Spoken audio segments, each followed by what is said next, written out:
Just a quick video to show using the terminal on the Mac and actually running a Python code from there.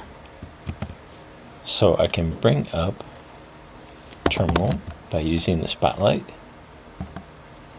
and it automatically takes me to this kind of a screen.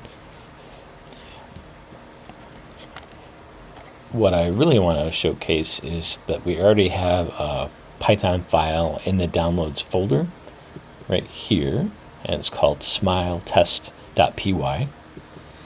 So to run this file, all I have to do is make sure my terminal is in the same place or looking in the same place. So I can say cd switch to downloads. ls is a command to show me what I have in that folder.